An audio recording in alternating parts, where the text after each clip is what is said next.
Now, knowing that myeloma not only starts different but also evolves differently, can we match treatments to the patients based on some of those abnormalities?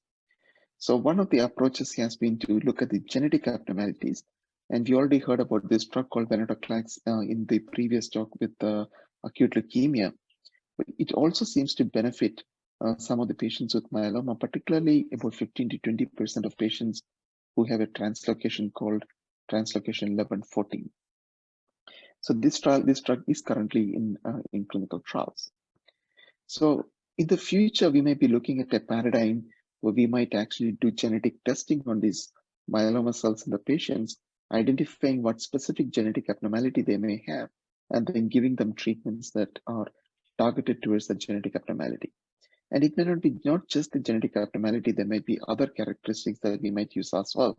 This is an example of a trial called MyDrug that is currently ongoing that is looking at genetic abnormalities and whether we can give them a drug that is matched to that particular abnormality. So the big question, I guess, for us all is, are we actually getting closer to cure? For that purpose, I would actually uh, point you towards the last two of these four figures. These are again patients with multiple myeloma we have seen at Mayo Clinic over a long period of time.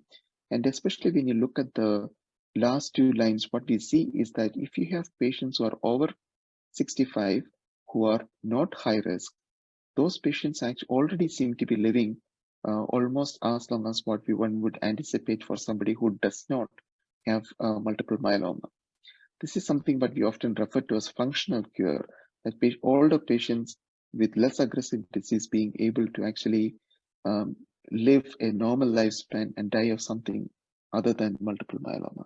So we're making progress. We hope to have this paradigm applied to everybody with this disease.